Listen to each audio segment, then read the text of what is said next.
Good morning, children. How are you today? That's great. Today, you're going to use simple verbs according to their tenses, such as the past tense, the present tense, and the future tense, and how you're going to use them in paragraphs. But before that, let's have a short review of what you have learned last time. Directions. Circle the verb in each sentence below. Then, write whether the sentence is written in present, past, or future tense. Are you ready? Let's do this. Now let's have sentence number 1. Susie and Sharon will bring food to the frontliners. The verb is will bring, and this falls under future tense. Good. Number 2. We went at the quarantine facility for rapid testing. The verb is went, and this falls under past tense. Number 3. The team will make face masks to gain money for the COVID patients. The verb is will make, and this falls under future tense. Number 4. The girl studies for her online classes. The verb is studies, and this falls under present tense. And lastly, we pray for the fast recovery of her grandmother.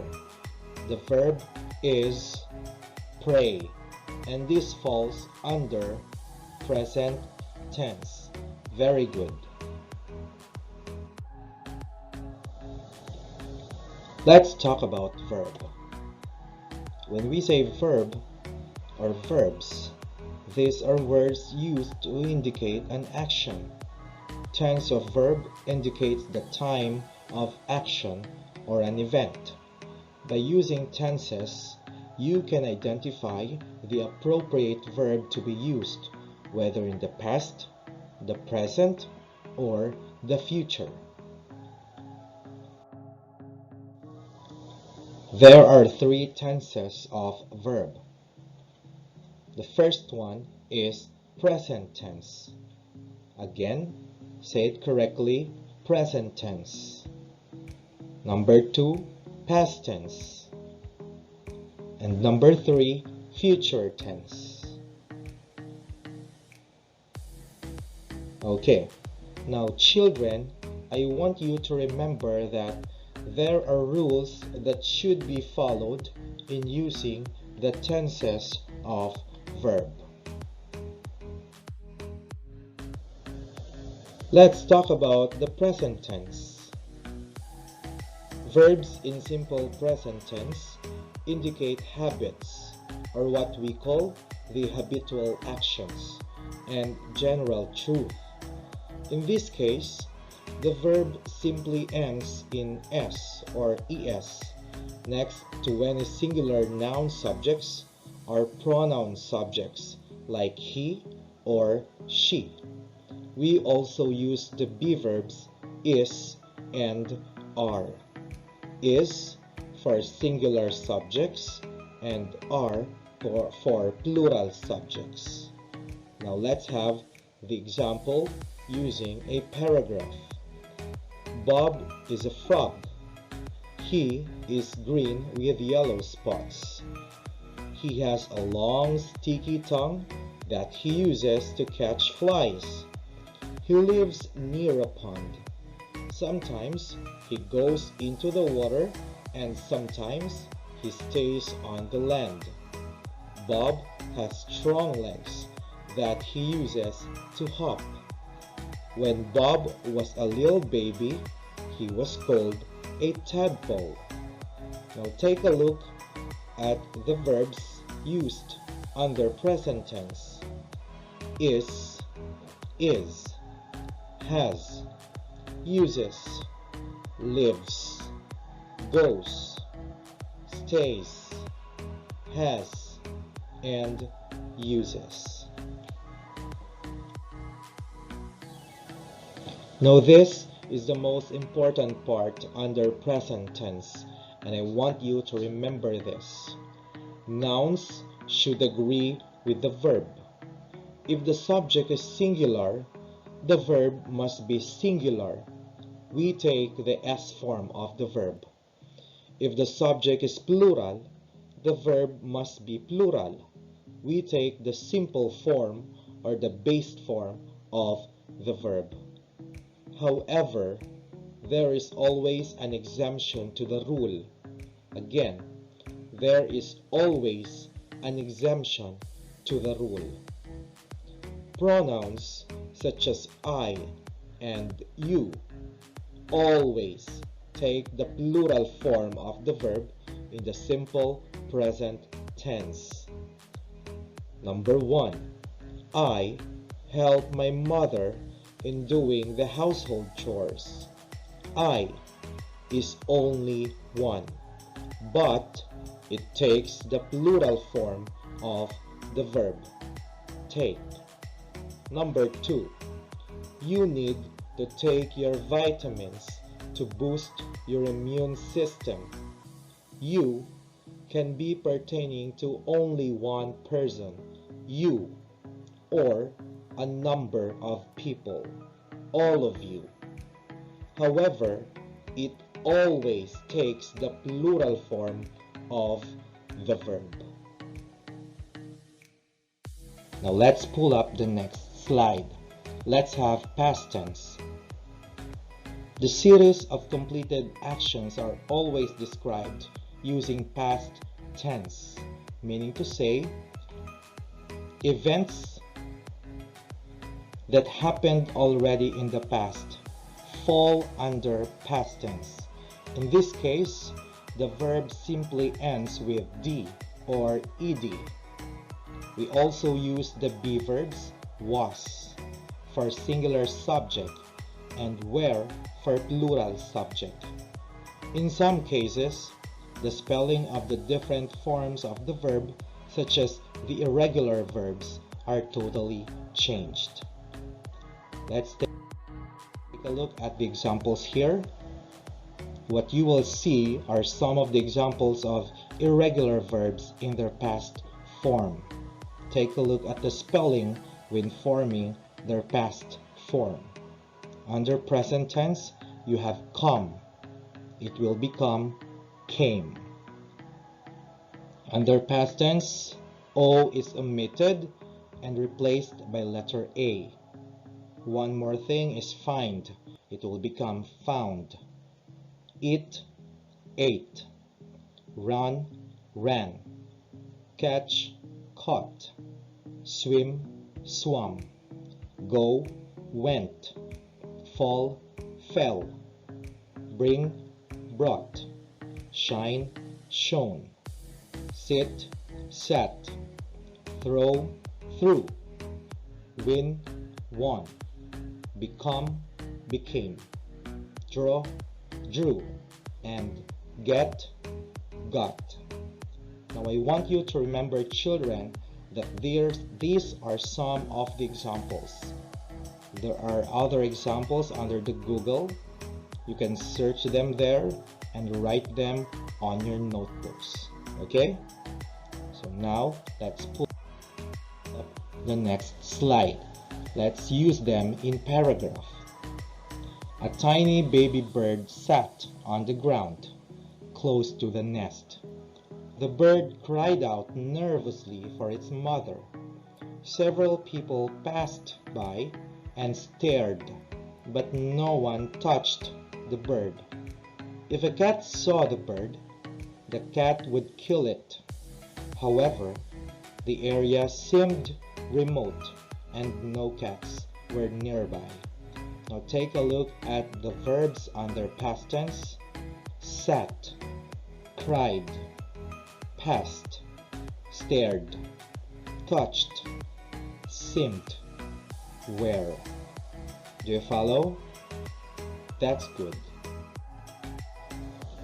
Lastly, let's have the future tense. It indicates an action that will happen in the future. Again, It indicates an action that will happen in the future. The future tense is formed by using the helping verbs will or shall plus the base form of the verb. Will or shall also are called auxiliary verb. Now let's use them in paragraph. The proposed vehicle will use carbon dioxide as its primary fuel and will convert the carbon dioxide into oxygen. The vehicle will weigh only 10 pounds and will fold up so that it will fit inside the shoebox at the end of each day. Now the verbs on their future tense are the following: will use, will convert, will weigh, will fold, and will fit. You can also use the verb shall or the auxiliary verb shall. It could be shall use, shall convert, shall weigh, shall fold, and shall fit. Do you follow? Okay. Do you have any more questions? That's great. Now let's have series of activities. Directions. Complete the paragraph using the verbs inside the box to create a meaningful idea. Now the verbs are takes, grows, implement, earns, and sells. Now let's have the paragraph. The officials strictly blanked the home quarantine protocol for the common good of Barangay Masipag. Because of this, Aling Sabel blanked roses in her garden. Every morning and afternoon, we see Aling Sabel in her rose garden. The rose plants are very healthy. They have big, beautiful flowers. They are of different colors. There are red, white, pink, and yellow roses. Early in the morning, Aling Sabel cut some flowers. She blanked them to the flower shop. She also blanked the roses through online. Aling Sabel is happy. She blanked much money selling her roses. Now let's try to answer. The officials strictly implement. Okay. The officials strictly implement the home quarantine protocol for the common good of Barangay Masipag. Because of this, Aling Sabel grows roses in her garden. Every morning and afternoon, we see Aling Sabel in her rose garden. The rose plants are very healthy. They have big, beautiful flowers. They are of different colors. There are red, white, pink, and yellow roses. Early in the morning, Aling Sabel cuts some flowers. She takes them to the flower shop. She also sells the roses through online. Aling Sabel is happy. She earns much money selling her roses. Okay. Now let's pull up the next activity. Directions. On the blanks provided, write the correct past form of the verb. Okay, so the title of the paragraph is Coloring Boats.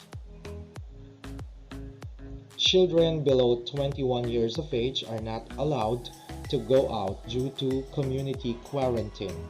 So, Maria, Leonora, and Teresa blanked to play with their paper boats in the pond located in Maria's house. They blanked to the window to see if it had stopped raining. "Is it still raining?" said Maria. "We cannot go out to play," said Leonora. "Let us color our paper boats," Teresa said. So they blanked back to the table and colored their boats. Maria colored her boat red. Leonora blanked her boat green. Teresa colored her boat blue. Soon they had blanked beautiful paper boats. You're going to base your answers from the verbs inside the parentheses. Okay, so let's try to answer now. Children below 21 years of age are not allowed to go out due to community quarantine. So, Maria, Leonora, and Teresa tried to play with their paper boats in the pond located in Maria's house. They ran to the window to see if it had stopped raining. "Is it still raining?" said Maria. "We cannot go out to play," said Leonora. "Let's color our paper boats," Teresa said.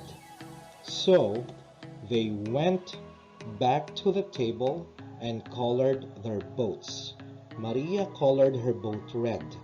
Leonora colored her boat green. Teresa colored her boat blue. Soon they had beautiful paper boats. Okay, so let's try the last activity. Directions. Fill in the blanks using simple future form of the verb given in the parentheses. Are you ready? Okay. Tomorrow, grade 3 pupils blank their online class with Mr. Joven Cabiles through Google Classroom. Mr. Cabiles blank pictures of people on the screen. They blank about the sacrifices of frontliners during pandemic. They blank names of frontliners who helped those who are infected by COVID-19. Also, these frontliners blank tips and methods on how to be safe and healthy nowadays. Okay, so let's try to answer. Tomorrow, grade 3 pupils will attend their online class with Mr. Joven Cabiles through Google Classroom. Mr. Cabiles will show pictures of people on the screen. They will study about the sacrifices of frontliners during pandemic. They will give names of frontliners who helped those who are infected by COVID-19. Also, these frontliners will share tips and methods on how to be safe and healthy nowadays. You could also make use of the auxiliary verb shall. It could also be shall attend, shall show, shall study, shall give, and shall share. Okay? Now I want you to remember this, children. A verb is a word used to indicate an action. Verb has 3 tenses: the present tense, past tense, and future tense. Past tense are verbs in the past tense tells actions that already happened in the past. Present tense, verb in the present tense shows action that happens regularly or habitually. And lastly, future tense. Verb in the future tense tells an action that will happen in the future. Okay? So, that's all for today, children. I hope you have learned a lot for today's lesson. Let's meet again tomorrow and have a good day ahead. Goodbye.